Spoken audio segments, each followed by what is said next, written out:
ভূরাজনীতির গত ২৪ ঘণ্টা। ট্রাম্প জানান পুতিন আমন্ত্রণ গ্রহণ করেছেন। তার বোর্ড অফ পিসে যোগ দেওয়ার আমন্ত্রণ, যদিও পুতিন জানিয়েছেন বিষয়টি এখনও বিবেচনাধীন। নিউজিল্যান্ডে শিশুসহ নিখোঁজদের সন্ধানে নেমেছেন উদ্ধারকর্মীরা।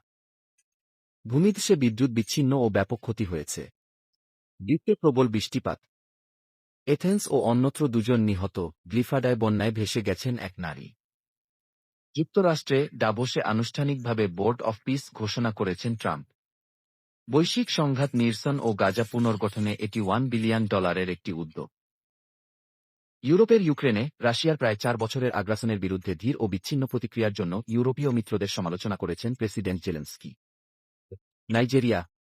যুক্তরাষ্ট্রের মতে এ বছর প্রায় 3,50 লাখ নাইজেরিয়ান ক্ষুধার ঝুঁকিতে রয়েছে, যাদের মধ্যে ৩০ লাখ শিশু গুরুতর অপুষ্টির শিকার। সুদানে গৃহযুদ্ধের বিস্তারে আলোবায়েদের আশপাশে ড্রোন হামলা জোরদার হয়েছে, ফলে ব্যাপক বেসামরিক প্রাণহানির ঘটনা ঘটছে। যুক্তরাষ্ট্রে অভিবাসন কর্মকর্তারা পরোজানা ছাড়াই ঘরে প্রবেশের ক্ষমতা দাবি করছেন।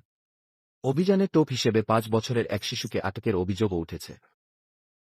যুক্তরাজ্য ও ডেনমার্ক প্রসঙ্গে গ্রিনল্যান্ড নিয়ে বিরোধিতাকারী ন্যাটো মিত্রদের উপর শুল্কের হুমকি ট্রাম্প তুলে নেওয়ায় ডেনিশ প্রধানমন্ত্রীর সাথে বৈঠক করেছেন ব্রিটিশ প্রধানমন্ত্রী কিয়ার স্টারমার। ফ্রান্সে আন্তর্জাতিক নিষেধাজ্ঞা এড়ানোর সন্দেহে রাশিয়ার শ্যাডো ফ্লিটের একটি ট্যাঙ্কার জব্দ করেছে ফরাসি নৌবাহিনী।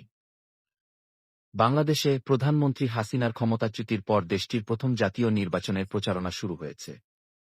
ভারত ব্রাজিল প্রসঙ্গে প্রধানমন্ত্রী মোদি ব্রাজিলের প্রেসিডেন্ট লুলা দা সিলভার সাথে কথা বলেছেন এবং দুই দেশের কৌশলগত অংশীদারিত্বের শক্তিশালী গতির উপর জোর দিয়েছেন।